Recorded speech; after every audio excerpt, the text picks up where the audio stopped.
नाज़रीन इकराम, रूस यूक्रेन जंग में अब तक का सबसे तबाहकुन मरहला आ चुका है। यूक्रेन ने अपने इंडिपेंडेंस डे पर यानी कि आज के दिन रूस के एटमी प्लांट पर हमला कर दिया है। यह पहली मर्तबा है कि इस पूरे तनाज़े के अंदर किसी एटमी तंसीब को निशाना बनाया गया हो, किसी न्यूक्लियर फैसिलिटी तक मामला जो है वो आ चुका हो। और इस सब में आपको पहले ही मालूम है कि अमेरिका के सदर डोनाल्ड ट्रंप ने 2 एटमी आबदोजें रूस की तरफ डिप्लॉय करने का हुक्म जारी कर रखा है। और अब चूंकि मुज़ाकरात भी नहीं हो रहे, अब चूंकि जंगबंदी भी नहीं हो रही, और जो एक अलास्का का समिट था उसके बाद भी मामला हल नहीं हो रहे, सिक्योरिटी गारंटीज का मामला भी लटका हुआ है। एन उसी मौके पर जब रूस ने तबाहकुन और खतरनाक तरीन हमले किए यूक्रेन पर, यूक्रेन ने जवाबन क्या किया कि रूस के एटमी प्लांट पर हमला कर दिया है। और अब मॉस्को में इस वक्त हंगामी मुलाकातें, हंगामी मीटिंग्स जो है वो हो रही हैं। अब क्या होगा in the coming hours, in the coming days, और रशिया इसका रिस्पॉन्स जो है वो किस तरह से देगा, क्योंकि इससे पहले भी ये बात होती रही है और रशिया के अंदर ये मुतालबा सामने आता रहा है कि यूक्रेन के ऊपर टैक्टिकल न्यूक्लियर अटैक जो है वो कर दिया जाए। तो क्या अब रशिया उस इंतहाई कदम की तरफ बढ़ने जा रहा है?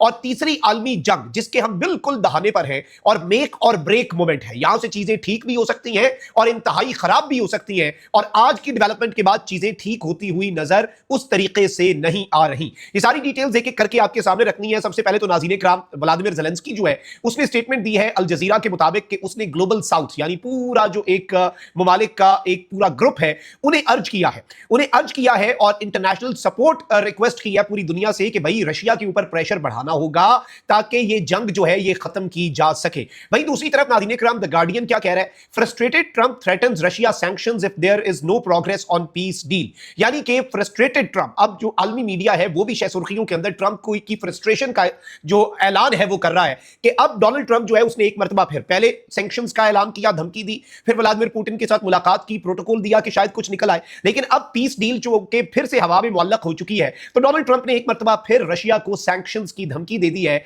और यूएस प्रेसिडेंट ने कहा है कि हम मैसिव सैंक्शंस और टैरिफ्स लगाएंगे। और इस सब के अंदर मैं आपको यह बता दूं कि व्लादिमीर ज़ेलेंस्की जो है उसने भी सबके अंदर स्टेटमेंट दी है कि मॉस्को जो है वो इस वक्त यानी कि रशिया जो है वो अवॉइड कर रहा है ज़ेलेंस्की और पुतिन की मुलाकात भी, जो कि डोनाल्ड ट्रंप करवाना चाहता था ताकि मामलात हल ना हो। ये ज़ेलेंस्की का इल्जाम है। अच्छा, ऑन द अदर एंड नाज़रीन इकराम, मैं आपको ये बता दूं कि रेडियो फ्री यूरोप लाइब्रेरी क्या रिपोर्ट कर रहा है जी?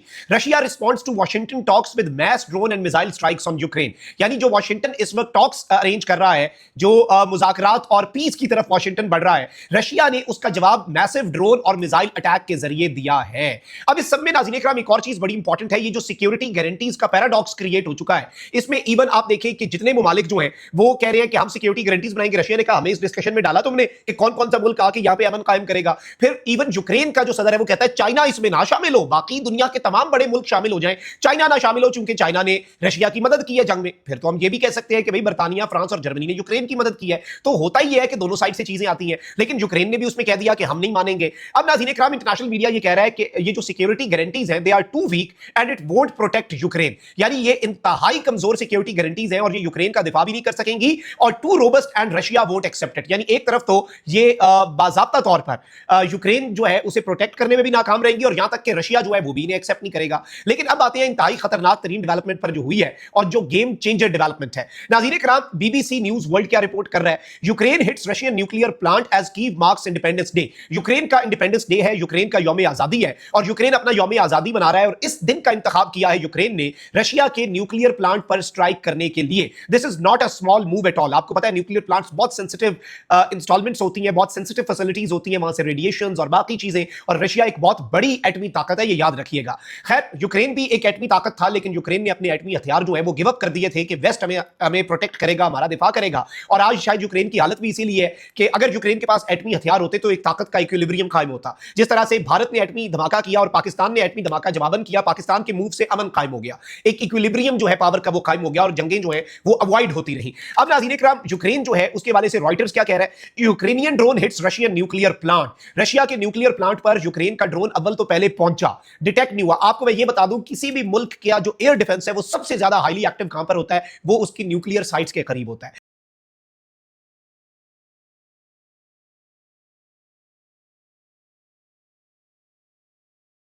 क्योंकि ये सबसे सेंसिटिव तरीन साइट्स होती हैं जहां पर आपके न्यूक्लियर टेक्नोलॉजी पड़ी है, जहां पर आपका रेडियो एक्टिव मटेरियल पड़ा है, जहां पर आपका न्यूक्लियर आर्सेनल पड़ा है। वहां पर अगर कुछ हो जाए आपका अपना मुल्क भी तबाह हो सकता है। तो रशिया जिसके पास लेटेस्ट S-400 और दीगर मिसाइल डिफेंस सिस्टम है, एक चीज तो ये वाज़ेह है कि यूक्रेन इसे सिस्टम को हराने में कामयाब रहा है और Ukraine deep inside Russian territory भी स्ट्राइक्स कर पाया है, इससे पहले भी और अब भी कर रहा है। अब यूक्रेन का ड्रोन जो है उसकी वजह से नोवा तक के एरिया के अंदर उस लुगा टर्मिनल जो है वहां पर भी ह्यूज फायर जो है वो देखी गई है। फिर इसके साथ न्यूज.az क्या रिपोर्ट कर रहा है, fire breaks out at a nuclear plant after Russia claims downing Ukrainian drone. यानी रशिया ने यह क्लेम किया है कि हमने एक यूक्रेन का ड्रोन जो है वो मार गिराया अपने न्यूक्लियर प्लांट के करीब और उसके बाद आग लगी है। और इसी तरह से द माल्टा जो है टाइम्स ऑफ माल्टा वो रिपोर्ट कर रहा है कि fire eight nuclear plant in Russia. और इस वक्त नाज़रीन इकराम अब चीजें सामने आएंगी कि क्या इंजरीज और रेडिएशन जो है इस स्ट्राइक के बाद, इस मुबैना यूक्रेन की स्ट्राइक के बाद क्या यहां से कोई रेडिएशन भी निकली है, क्या यह मामला अब खतरनाक पहलू की तरफ जा रहा है। Will have to wait for exact details और इसमें IAEA का क्या रोल होगा। अब सबसे इंपॉर्टेंट चीज यह है कि कुर्स्क न्यूक्लियर प्लांट जो है उसमें आग का चलना, आग का वहां पर फैलना और उसका जो ट्रांसफार्मर यूनिट है उसके अंदर इस न्यूक्लियर प्लांट के ऊपर अटैक होना, this is not a joke at all. और रशियन एयर डिफेंस ने भी अब कहा है कि जी हमने यूक्रेन का ड्रोन जो है इस कुर्स्क न्यूक्लियर प्लांट के करीब एक गिराया है और इसमें यह बताया गया है कि जी ये ऑक्सिलरी ट्रांसफार्मर। अब रशिया इस चीज को इस तरह से रिपोर्ट कर रहा है कि जी अब वेस्टर्न मीडिया कह रहा है कि यूक्रेन का ड्रोन जाके बजा, रशिया कह रहा है हमने इस ड्रोन को इंटरसेप्ट किया, ये गिरा, इसकी वजह से ये एक्सप्लोड हुआ, जब हमने इसे तबाह किया इंटरसेप्ट करके इसका इंपैक्ट हुआ, ऑक्सिलरी ट्रांसफार्मर और प्लांट की जो बाकी चीजें हैं उन्हें इसकी वजह से नुकसान पहुंचा। अलबत्ता मैं आपको यह बता दूं कि इसी खबर से पहले, ये तो अब रशिया के उस पावर प्लांट न्यूक्लियर प्लांट ने अपना ऑफिशियल मौकिफ दिया है, इससे पहले रशिया का REN TV है, नेशनल ब्रॉडकास्टर है, उसने कहा था कि इस प्लांट के अंदर आग लग चुकी है और ट्रांसफार्मर यूनिट जो है जो कि न्यूक्लियर प्लांट के न्यूक्लियर एरिया के बिल्कुल साथ है उसमें आग लगी है। और इस वक्त नाज़रीन इकराम मैं आपको यह बता दूं कि यह एक इंतहाई खतरनाक मूव है। इसके बाद रशिया जो है उसके अंदर हंगामी मीटिंग्स जो है वो तलब कर ली गई है, रशिया के अंदर अहम तरीन इजलास जो है वो बुलाए जा रहे हैं और रूस जो है वो इस वक्त मुकम्मल तौर पर हाई अलर्ट पे है। और इससे पहले भी रशिया के अंदर बातें हो रही थी, रशिया के अंदर मामला जो है वो चल रहे थे। लेट्स सी कि अब ये चीजें किस तरफ को जाकर रुकती हैं और ये मामला के आगे बढ़ता है, क्योंकि अब डोनाल्ड ट्रंप भी फ्रस्ट्रेट हो चुका है, पीस भी नहीं हो रहा और जो सिक्योरिटी गारंटीज पर बात हो रही थी रशिया भी उन्हें तस्लीम करने से इनकारी है और वो सिक्योरिटी गारंटीज क्या पीस ला सकेंगी, ये उससे भी ज्यादा अहम सवाल है जो कि जवाब तलब था, है और रहेगा। कमेंट सेक्शन में राय का इज़हार जरूर करें। अपना बहुत ख्याल रखिए। निगमान पाकिस्तान जिंदाबाद।